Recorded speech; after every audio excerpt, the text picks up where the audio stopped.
오늘은 이모저모로 기분이 좋은 날입니다. 오전에 말씀드린 RS 오토메이션에서 단타로 들어가 짭짤하게 수익을 내고 나왔습니다. 그리고 고수분들께서 조건 검색식 만드는데 결정적인 도움이 될 만한 조건들을 추천해 주셔서 밤을 새워 연구해 볼 생각입니다. 뭔가 실마리가 풀릴 것 같은 느낌적인 느낌이 듭니다. 오늘 강의는 오전 강의에 이어서 61선을 이용한 타점 잡기를 계속해 보겠습니다. 오전에 보여드린 차트는 아주 전형적인 61선 활용법이었습니다. 하지만 이것도 유의해야 할 디테일한 부분이 많습니다. 그것에 대해 구체적으로 알아보는 시간을 가져보겠습니다. 차트로 가보겠습니다. 수젠텍 주봉입니다. 오늘은 제약 바이오의 날이었습니다. 특히 중국 폐렴과 같은 바이러스 감염과 관련된 종목들이 모두 급등을 보였습니다. 수젠텍은 인플루엔자와 같은 감염성 질환을 진단하는 키트를 생산하는 기업입니다. 차트를 보겠습니다. 상장 이후 하락세를 이어오다가 1차 상승을 했습니다. 1차 하락이 시작되고 나서 마치 파도를 치듯 울렁거리며 하락세를 이어왔네요. 저 일정한 울렁거림은 세력들이 만들어낸 그림입니다. 그 근거가 뭘까요? 이 차트에서 가장 눈에 띄는 부분이 하나 있습니다. 그렇습니다. 밑에 거래량을 보시길 바랍니다. 제가 표시를 해보겠습니다. 이게 전형적인 하락 매집입니다. 세력들은 바닥권에서 횡보할 때 매집을 하기도 하지만 하락세에서 중간중간 매집을 하기도 합니다. 하락 추세에서 반등을 했다가 세력들이 자전 거래로 주가를 떨어뜨립니다. 그러면 실망 매물들이 쏟아져 나옵니다. 그때 세력들이 물량을 주워 담는 것입니다. 이게 하락 매집입니다. 저는 차트를 보고 있으면 분노가 치밀어 오릅니다. 세력들이 개미들을 가지고 노는 것을 보고 있으면 이 새끼들을 찢어 죽이고 싶습니다. 제가 좀 흥분을 했지만 제 솔직한 심정입니다. 얼마 전에 밭대리 아저씨 그리고 개미 대표와 금감원 직원들이 나와 공매도 등에 대해 공개 토론을 벌인 적이 있습니다. 그 새끼들도 찢어 죽이고 싶었습니다. 또 있습니다. 기획재정부 장차관이 나와 국회의원들의 질의를 받은 적이 있습니다. 우리나라 연봉 5천만 원 월급쟁이들의 세율을 묻자 장관이란 놈이 15%라고 대답했습니다. 그러자 국회의원이 24%라고 정정을 하면서 기재부 장관이 어떻게 이런 기본적인 사항도 모를 수 있냐고 반문하자 꿀먹은 벙어리가 되어버렸습니다. 도대체 이게 나라입니까? 저는 주식시장은 기울어진 운동장이라고 말하는 놈들을 제일 경멸합니다. 이런 새끼들은 주식시장의 불공정한 거래를 인정하고 그 안에서 자기만 이익을 보면 된다고 생각하는 놈들입니다. 기울어진 운동장을 평평하게 만들 생각은 애초에 안 하는 것입니다. 나만 아니면 된다는 이기적인 놈들의 발상입니다. 주식시장에서 잘 나가는 트레이더들도 마찬가지입니다. 이 새끼들도 이기주의자들입니다. 특히 전화번호 알려주고 문자 남기면 정보를 준다든가 조건 검색식을 준다는 놈들이 있습니다. 그 전화번호를 모아서 뭐 하는지 아시나요? 그 정보를 여기저기 팔아먹는 것입니다. 제가 볼 때 장차관, 금감원 직원, 잘 나가는 트레이더 모두 양아치 새끼들입니다. 개쓰레기 새끼들입니다. 인간 기생충들입니다. 다 청소해야 합니다. 왜 우리나라가 이 모양 이 꼴이 되었는지 모르겠습니다. 천박한 자본주의의 더러운 요소들을 우리나라에 다 모아놓은 것 같습니다. 국민을 위해 어쩌고 저쩌고 입만 나불거리는 정치인들을 보면 구역질이 나옵니다. 공자 개새끼가 만들어 놓은 썩어빠진 붕당 정치의 집단 이기주의에서 단 한 발자국도 벗어나지 못하고 있는 것이 우리나라 정치권입니다. 저는 오늘 이 차트를 보고 끓어오르는 분노를 참을 수 없었습니다. 어떤 범죄 전문가가 이런 말을 한 적이 있습니다. 교도소에서 다른 모든 범죄자들은 교화가 가능하다고 합니다. 그런데 딱 한 부류만 교화가 불가능하다고 합니다. 그게 어떤 종류의 범죄자들인 줄 아십니까? 바로 사기꾼들입니다. 이 인간들은 절대 교화 자체가 불가능하다고 합니다. DNA 자체가 그렇다고 합니다. 사기꾼이란 남을 속여먹는 놈들입니다. 주가를 끌어올릴 것처럼 하면서 페이크를 주고 주가를 패대기 치는 세력 새끼들입니다. 교화 자체가 불가능한 놈들입니다. 이 사회에서 매장시켜야 합니다. 종신형으로 절대 이 사회에 못 나오게 해야 합니다. 불법 공매도 세력도 마찬가지입니다. 공매도 수기를 고집하는 금감원 새끼들도 마찬가지입니다. 기본 세율도 모르는 장차관 새끼들도 마찬가지입니다. 좋은 얼굴을 하고 대중들에게 나타났다가 뒤로 온갖 협잡과 비리를 저지르는 정치인들도 마찬가지입니다.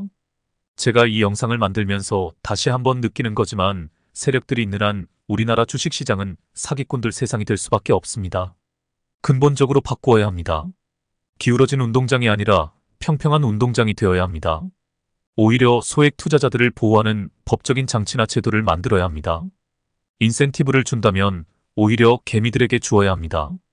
여러분 정의가 무엇인 줄 아십니까? 한때 마이클 샌델이 쓴 정의란 무엇인가? 라는 책이 공전의 히트를 친 적이 있습니다. 그 책에서 여러 가지로 정의에 대해 설명을 하고 있습니다. 제가 볼 때 다 개소리입니다. 저는 딱 한마디로 정의에 대해 설명할 수 있습니다. 정의란 한마디로 약자를 보호하는 것입니다. 약자에게 더 많은 인센티브와 혜택을 주는 것입니다. 그것이 바로 사회정의입니다.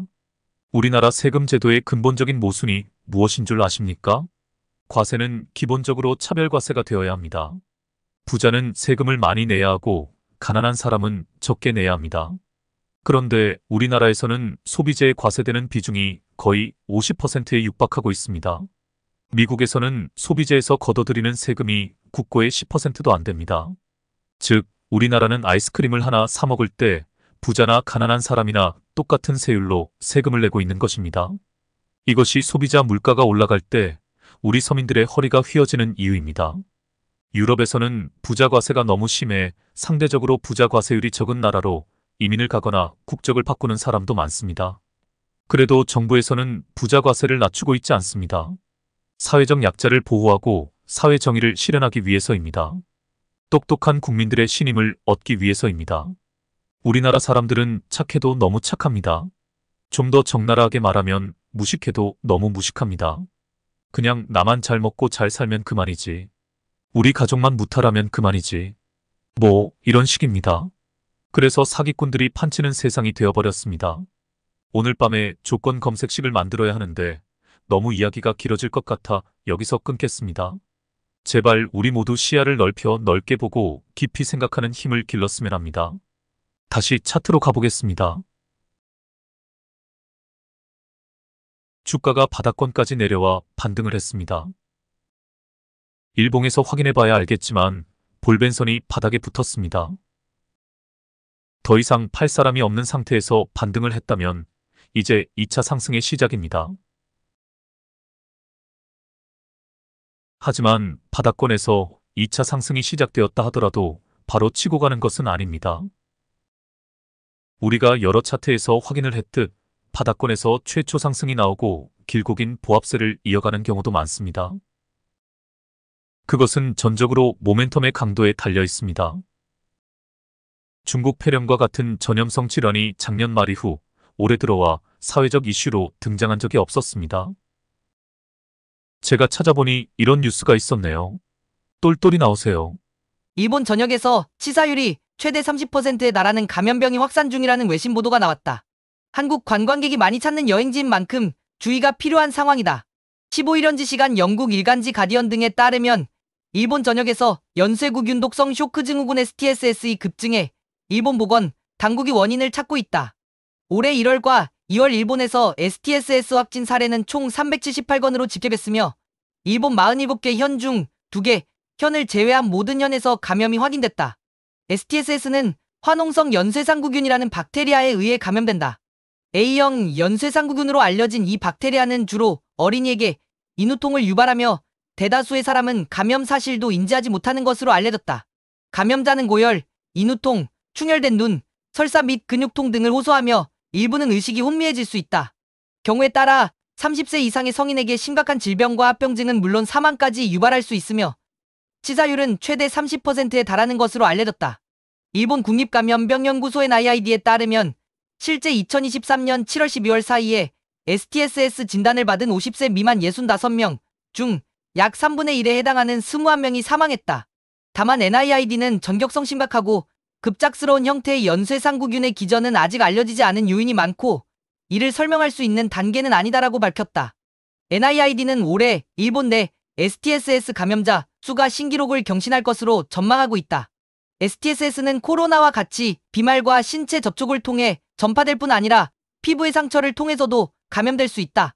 항생제로도 치료할 수 있지만 증상에 따라 집중적인 치료와 함께 추가 약물 치료가 필요하다. 이에 일본 보건당국은 코로나19 기간 동안 위생 습관으로 돌아가 손 씻기, 기침 에티켓 등 기본위생 수칙을 준수할 것을 권고했다. 한편 올해 2월 일본을 방문한 외국인 관광객 중 한국인이 가장 높은 비율을 차지한 것으로 나타났다. 일본 정부 관광국이 발표한 2월 방일 외국인 통계에 따르면 지난달 일본을 방문한 한국인이 81만 8,500명으로 가장 많았다. 이상입니다. 코로나만큼은 아니지만 일본 여행을 많이 하는 우리나라 사람들에게는 분명 이슈가 될 만한 뉴스입니다. 주식시장은 이러한 이슈에 따라 잠잠하던 섹터의 주식들이 갑자기 튀어오르는 경우가 많습니다. 그래서 주식을 가장 잘하는 사람은 바로 뉴스 매매에 정통한 트레이더들입니다. 저는 이 부분에서 가장 약합니다. 나름대로 열심히 뉴스를 찾고 분석을 하지만 다음날 어느 섹터가 갑자기 튀어오를지에 대한 뉴스 분석 능력이 많이 떨어집니다. 이 부분은 앞으로 제가 갈고 닦아야 할 과제 중 하나입니다. 여하튼 오늘 전염병 관련주들이 모두 급등을 보인 것은 이 뉴스 때문입니다. 수젠텍 일봉으로 가보겠습니다. 최근에 크게 한번 시세가 나왔었네요. 주포가 물량 테스트를 한 것이라 보시면 됩니다. 이렇게 본격적인 상승에 앞서 전조 현상이 나오는 종목들도 많습니다. 볼벤이 바닥에 붙은 상태에서 저런 급등을 보이면 이제 본격적인 상승이라고 생각하기 쉽습니다. 하지만 노련한 주포놈이 다시 한번 기간 조정을 준 것입니다. 그래놓고 타이밍을 기다리고 있다가 오늘 급등을 시킨 것입니다. 거래량을 비교해 보시면 알지만 이전 거래량의 5분의 1도 안 되는 거래량으로 주가를 이전 고점의 반 이상까지 상승시킬 수 있었던 것입니다. 이게 바로 세력들이 주가를 핸들링하는 방식입니다. 그래서 내재된 모멘텀이 확실한 종목이 아니라면 건드리지 않는 것이 좋습니다. 이번 전염병 이슈가 어느 정도 주식시장에서 파급력이 있을지 모르겠으나 계속 관찰을 해보아야 할 사항입니다. 말이 나왔으니 제약 바이오 섹터에 대하여 더 이야기를 해보겠습니다. 지난번에도 한번 언급한 적이 있는데 제약 바이오 기업은 길고 긴 임상실험 기간이나 연구기간이 필요하기에 늘 자금 압박에 시달리게 됩니다. 그래서 셀트리온이나 삼성바이오로직스 같은 대기업이 아니라면 기술 이전이라는 특단의 조치로 자금을 조달할 수밖에 없습니다. 그 대표적인 사례가 알테오젠입니다. 올해 제약 바이오 섹터의 대장주는 이미 결정되었습니다. HLB그룹과 알테오젠입니다. 하지만 후발주자들도 많이 대기하고 있습니다. 비만 치료제 관련주들도 지금 숨을 죽이고 있고 면역 항암제나 줄기세포 관련 자가 면역세포 관련주들도 눈여겨보아야 합니다. 또한 의료 분야에서도 AI 기술이 많이 사용되어집니다. 이와 관련된 기업들도 공부를 해두어야 합니다. 중장기 투자뿐만 아니라 스윙 매매도 종목을 고르는 안목이 반이고 차트를 분석하는 능력이 반이라 할 수 있습니다. 그래서 제가 매일 종목 공부 노래를 부르는 것입니다. 이슈 분석, 종목 공부, 차트 공부. 주식은 어떻게 보면 공부 싸움이라고 할 수 있습니다. 주식시장의 고수들은 늘 말합니다. 아는 만큼 돈을 번다. 하지만 너무 성급하게 생각할 필요 없습니다. 천천히 그리고 꾸준히 가면 됩니다. 제가 늘 이야기하지만 우리가 주식 투자를 1년만 하고 말 것이 아니지 않습니까? 평생 이렇게 재미있는 놀이터가 없다고 생각하시면 좋습니다. 저는 어제 시세가 나온 종목들을 분석하면서 오늘 RS 오토메이션이 추가 상승할 것이라는 것을 예상했습니다. 그래서 아침에 잽싸게 들어가 단타로 먹고 빠졌습니다. 어떻게 보면 여우 같은 짓이었지만 주식시장의 생리를 연구하고 분석한 공부의 성과라고 생각합니다. 내 예상이 적중했을 때 그리고 그 예상대로 매매를 해서 성과를 냈을 때 쾌감은 이루말 할 수가 없습니다. 이 재미있는 놀이를 죽을 때까지 즐길 생각입니다. 이 말을 꼭 기억하시길 바랍니다.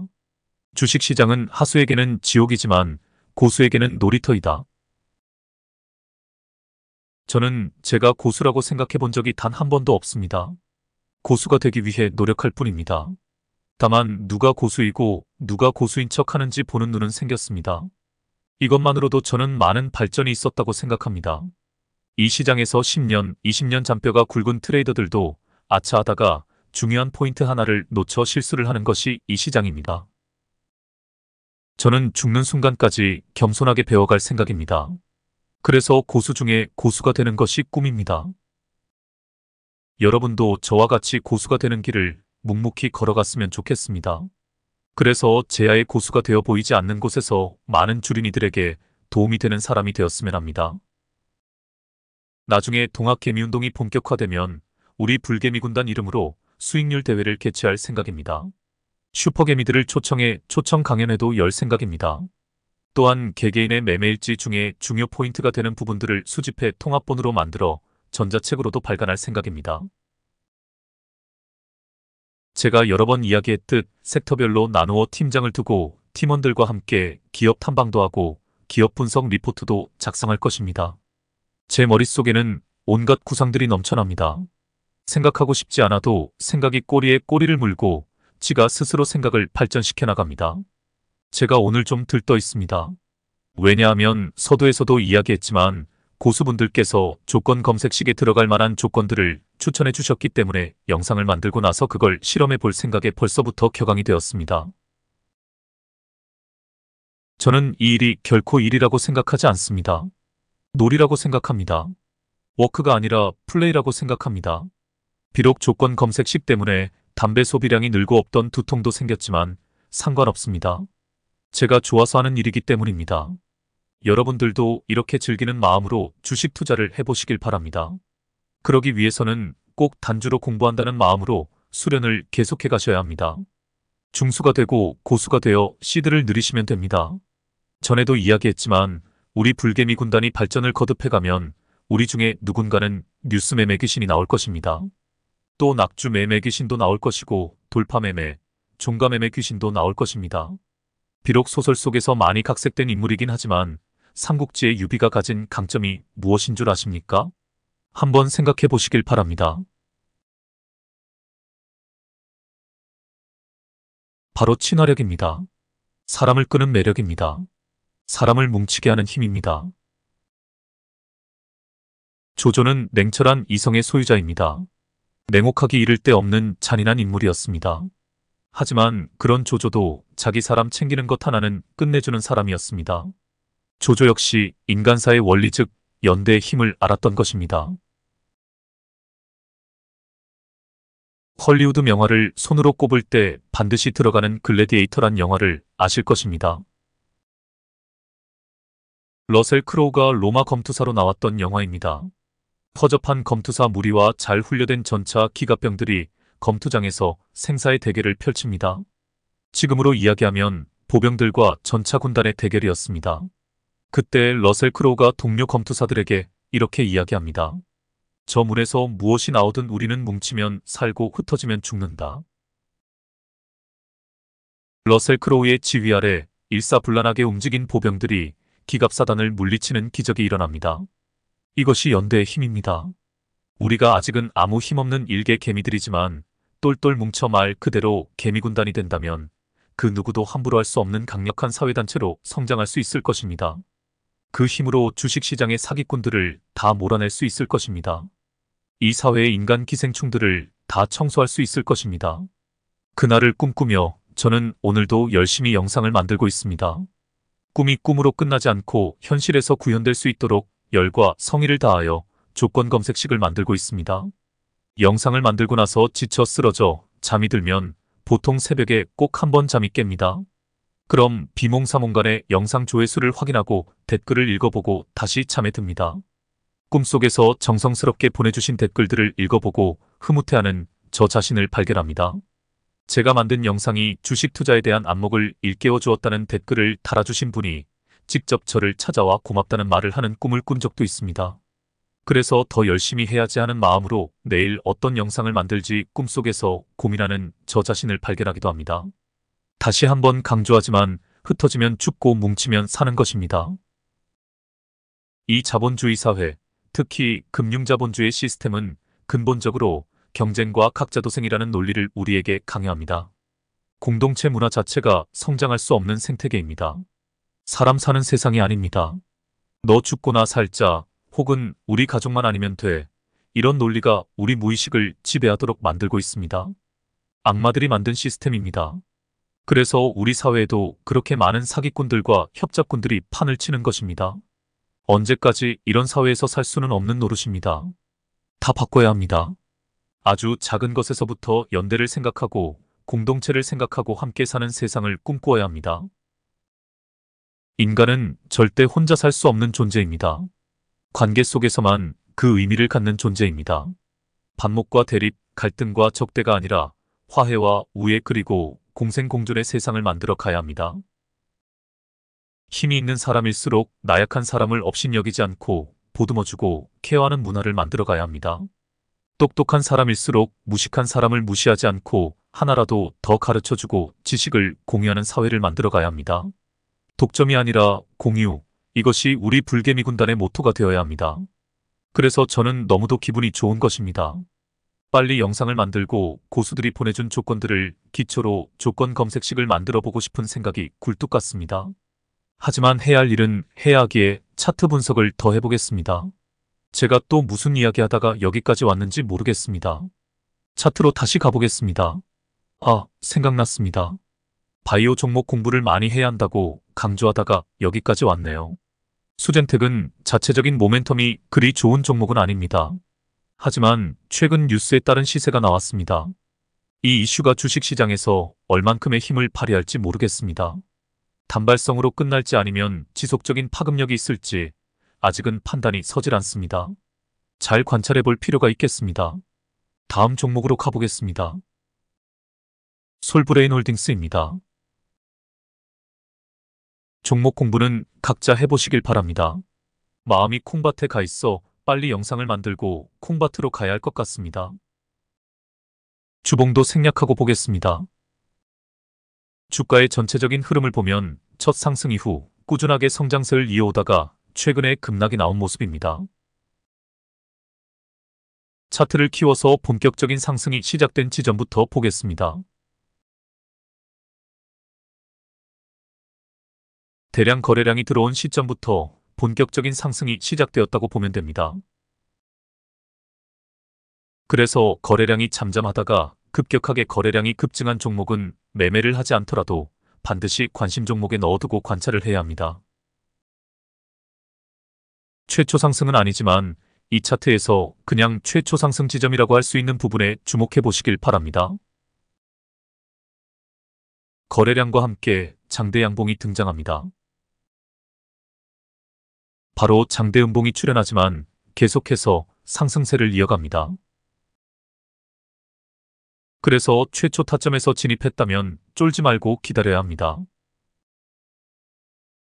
매도 타점을 잡아보시길 바랍니다. 여기입니다. 이제 눌림에서 반등의 자리를 찾아야 합니다. 이 경우는 공중 부양선은 도움이 되질 않습니다. 대신 반딧대거지와 까눈이 타점이 나오네요. 최저 거래량 다음 양봉도 보입니다. 여기입니다. 오늘은 반딧대거지와 61선의 관계에 대해 살펴보겠습니다. 이 차트에서 상승 추세에서 반딧대거지가 나온 자리들이 세 부분이 있습니다. 사실은 네 부분이지만 중간에 횡보 구간은 무시하고 제가 표시를 해보겠습니다. 첫 번째 부분에서는 캔들이 데드라인을 터치하고 반등합니다. 두 번째 부분은 수면 아래로 살짝 가라앉았다가 반등합니다. 세 번째 부분은 61선까지 내려오지 않고 반등하고 있습니다. 제가 선을 하나 가져와 보겠습니다. 이 선이 둘째형입니다. 볼벤선입니다. 더 정확히 이야기하자면 볼벤 하단선입니다. 보시면 아시겠지만 볼벤 하단선을 터치하고 반등합니다. 데드라인도 볼벤 하단선으로 만들어진 선입니다. 다들 아시겠지만 주가는 95%의 확률로 볼벤 상단선과 하단선 사이에서 놀게 되어 있습니다. 제가 말씀드리고자 하는 요지는 종목마다 지지선이 약간의 차이가 있다는 것입니다. 상승세가 좋은 종목은 21선을 터치하고 반등합니다. 상승세가 중간 정도이면 61선을 터치하고 반등합니다. 이보다 상승세가 좋지 않은 종목은 121선을 터치하고 반등합니다. 혹은 이 종목처럼 볼벤 하단선을 터치하고 반등하는 종목도 있습니다. 이러한 여러 가지 종류의 상승 패턴의 중간값이 61선이라는 것을 강조하고 싶습니다. 제가 수많은 차트에서 지지선을 대입해 본 결과 가장 평균값으로 얻어낸 것이 61선입니다. 그래서 제가 61선 매매법을 만들어낸 것입니다. 대부분의 주가는 상승세에서 61선 근처에서 반등을 한다. 이것이 오늘의 주제입니다. 꼭 61선을 터치하고 반등하지 않더라도 61선을 살짝 깨고 반등하거나 혹은 61선을 터치하기 전에 반등을 한다. 또한 반등하는 자리에는 반드시 반디 떼거지가 등장한다. 이 반등하는 자리에서 까누니를 이용해 타점을 잡으면 거의 실패가 없다. 이것이 제61선 매매의 원칙들입니다. 오늘은 여기까지 하겠습니다. 빨리 콩밭으로 가보아야 할 것 같습니다. 당분간 이 61선 매매에 대해 충분히 강의를 하겠습니다. 감히 말하지만 이 매매법이 완성되면 우리나라 주식시장을 다 씹어먹을 수 있습니다. 조건 검색식이 제대로 나와야 하고 종목을 고르는 안목도 필요합니다. 아직 갈 길이 멀긴 합니다. 한 걸음씩 소걸음으로 가면 됩니다. 그럼 오늘은 여기서 마치겠습니다.